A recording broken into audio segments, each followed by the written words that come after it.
Potential energy का सिर्फ reading लिखा है ना, इसमें लिखेंगे stored energy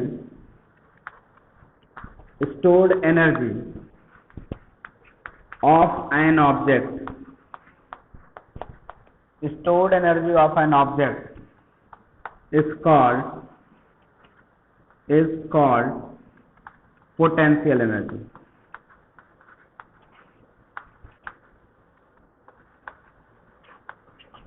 Stored energy of an object is called potential energy. Clear? किसी भी ऑब्जेक्ट का जो स्टोर्ड एनर्जी होता है स्टूडेंट, उसी को पोटेंशियल एनर्जी कहा जाता है। ये नोट करिए, उसी को पोटेंशियल एनर्जी कहा जाता है।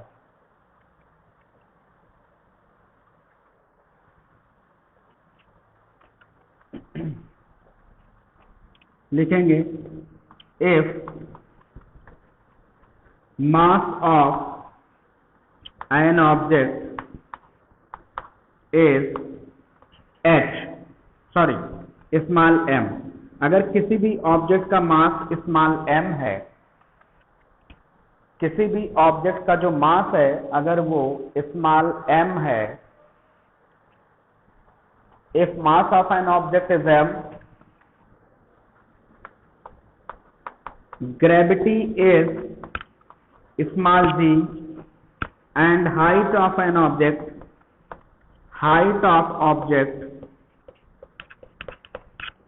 is h, then potential energy P is equal to होता है mgh। ये फार्मूला है पोटेंशियल एनर्जी का।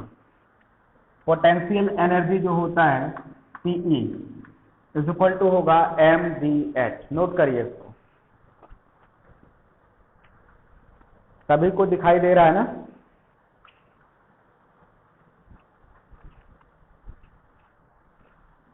क्या मेरी आवाज आ रही है?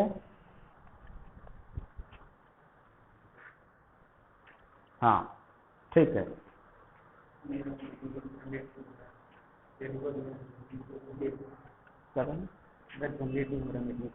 आप क्लास टेन के बाद कुड नॉट कोई और मीटिंग दिखा रहा बार-बार, दिन बाद 8 में मेरा उसके तुरंत बाद मेरा 9th में नहीं लिखी है 10 मिनट बाद, अभी 45 को लाख होगी ना, तो 10 मिनट लिखी थी। Potential energy, stored energy of an object is called potential energy. Message दे दो ना, नेटवर्क की वजह से नहीं लिखा, मैसेज दे दो व्हाट्सएप में। मैसेज फॉरवर्ड करेंगे क्योंकि सीधी नहीं आ रही है, ये अपडेटिंग पे लगा हुआ है। ओके स्टूडेंट, तो ये पोटेंशियल एनर्जी का फार्मूला है mgh, जिसमें m क्या है? ऑब्जेक्ट का मास है, g ग्रेविटी है, और ऑब्जेक्ट अगर h ऊंचाई पर रखा हुआ है तो h ऊंचाई पर उसका पोटेंशियल एनर्जी हो जाएगा mgh। इस पे डायरेक्ट सवाल बनते हैं, डायरेक्ट इस पर आपसे क्या पूछा जाएगा? सवाल पूछा जाएगा। इस चीज को भी याद रखेंगे। पोटेंशियल एनर्जी का फार्मूला होता है mgh। क्या होता है स्टूडेंट? mgh। आइए एक क्वेश्चन करेंगे, एक क्वेश्चन को कर लेते हैं। ये हो गया होगा आपका, सारे लोग नोट्स में लिखेंगे, ये चीज भी याद रखिए। नोट्स बनाइए, नोट्स नहीं बनाएंगे तो एग्जाम के टाइम पे दिक्कत हो जाएगी आपको।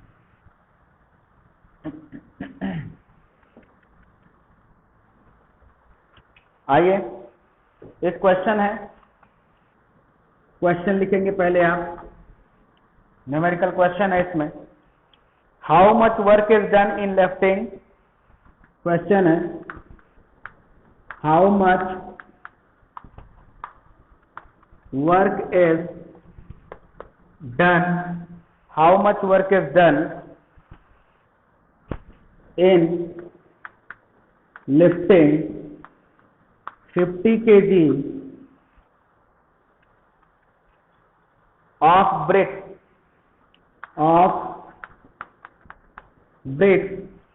50 kg of bricks to height of 20 meters,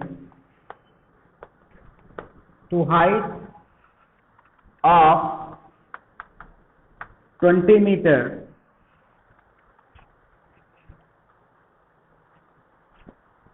कह रहे हैं वर्क कितना करना पड़ेगा अगर किसी ऑब्जेक्ट जिसका वेट 50 किलोग्राम है, जिसका वेट 50 किलोग्राम है, उसे 20 मीटर ऊपर तक उठाने के लिए कितना काम करना पड़ेगा। मतलब कोई एक ऑब्जेक्ट है, उसे 50 मीटर ऊपर उठाना है, यहां तक लेकर आना है, तो 50 किलोग्राम के ऑब्जेक्ट को कितना काम करना पड़ेगा। याद रखिएगा इस केस में जो वर्क डन होगा वो पोटेंशियल एनर्जी के बराबर होगा। सॉल्यूशन में थोड़ा देखेंगे बात को, ये सवाल पूछा जाता है एग्जाम में, इसका भी ध्यान रखिए आप।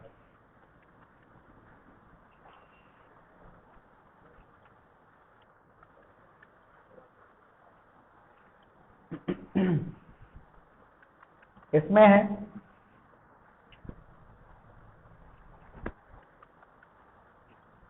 यहां पे जो वर्क डन होगा सॉल्यूशन में जो वर्क डन होगा, work done is equal to potential energy हो जाएगा। मतलब वर्क डन W बराबर हो जाएगा, पोटेंशियल एनर्जी क्या होता है mgh। G की वैल्यू 9.8 रखते हैं, G की वैल्यू 9.8 रखेंगे तो इसका हो जाएगा m क्या दिया है 50, G दिया है 9.8 और h 20 मीटर। h क्या दिया है 20 जूल, जो भी है 20 मीटर दिया गया है। तो जो वर्क डन हो जाएगा, वर्क डन अगर देखें हम तो ये 9.8 तो है ही है, 50 गुना 1000, ये 1000 हो जाएगा। अगर 50 और इसका मल्टीप्लाई करेंगे, 1000 को लिखा जा सकता है 9.8 इंटू 10⁻3। वर्क डन है तो जूल लगा दीजिए, W इज इक्वल टू इतना हो गया। ये आपका आंसर है, दिस इज योर आंसर। ये पूछा जाता है सवाल आपसे।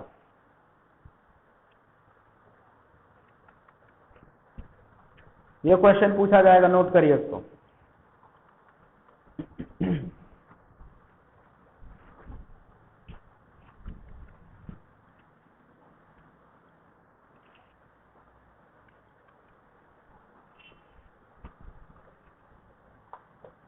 चलिए आगे आ जाइए।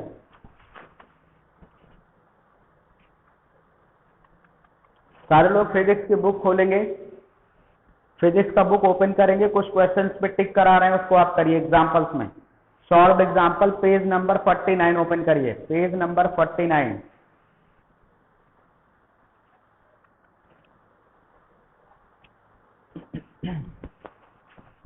पेज नंबर 49 ओपन हो गया। Question second number question tick करिए। क्वेश्चन नंबर थर्ड,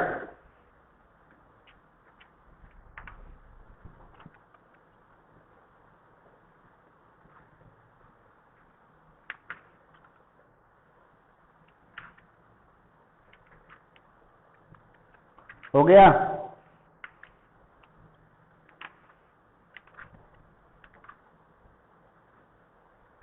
क्या आप लोगों ने कर लिया बेटा? ओके।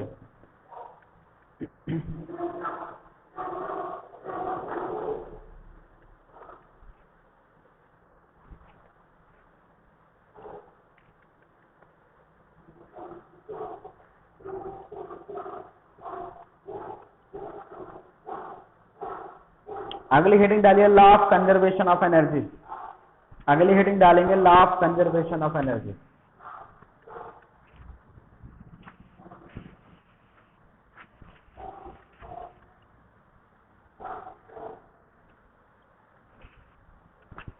अगली हेडिंग डालेंगे law of conservation of energy. Law of conservation of energy ये डालेंगे।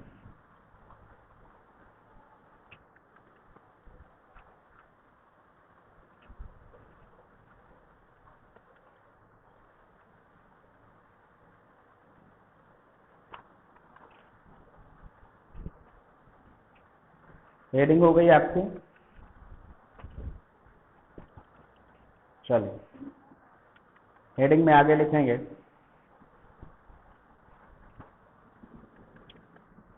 Energy neither be created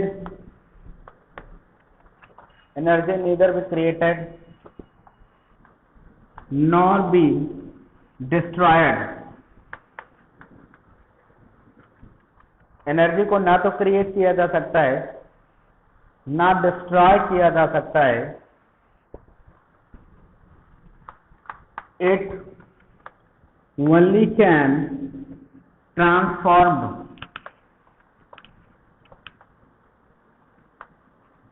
it only can transform। इसको केवल ट्रांसफॉर्म किया जा सकता है। Energy neither be created nor be destroyed, it only can transform। Energy को transform किया जा सकता है। Energy can be transform but not neither be created nor be destroyed। कभी ना तो ये क्रिएट की जा सकती है ना ही डिस्ट्रॉय की जा सकती है। फंडामेंटली ये एटमॉस्फेयर में प्रेजेंट है, ये केवल ट्रांसफॉर्म की जा सकती है। इसी को लॉ ऑफ एनर्जी कहते हैं, sorry conservation law of energy. यही है conservation law of energy.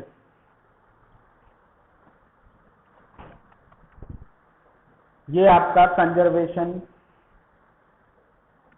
Of energy है।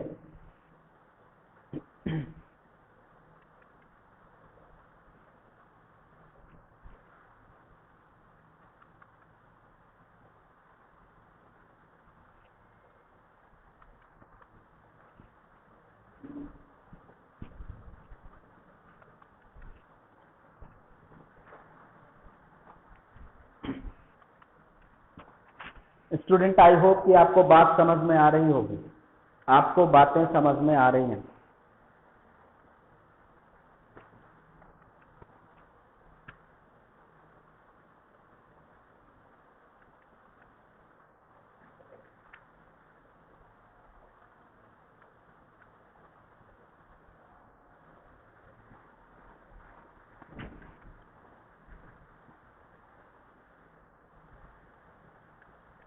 स्टूडेंट आप लोग पेज नंबर 54 ओपन करिए, पेज नंबर 54, पेज नंबर 54।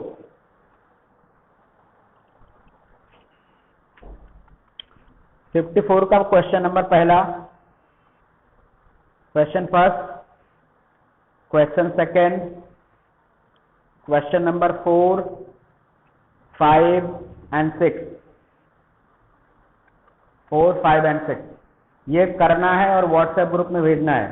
आज शाम तक आप लोग करके जितने भी क्वेश्चन है व्हाट्सएप ग्रुप में भेज दीजिए। जो नहीं भेजेगा बेटा उसके लिए मैं देखूंगा मुझे क्या करना है, जो नहीं भेजेगा उसके लिए मैं बाद में देखूंगा मुझे करना क्या है। तो आपकी क्लास में इतना ही करते हुए बेटा ये जितनी चीजें हैं नोट्स में लिखिए, क्वेश्चन वगैरह करते रहिए। अगली क्लास स्टूडेंट हम लोग कल करेंगे। Thank you very much everyone.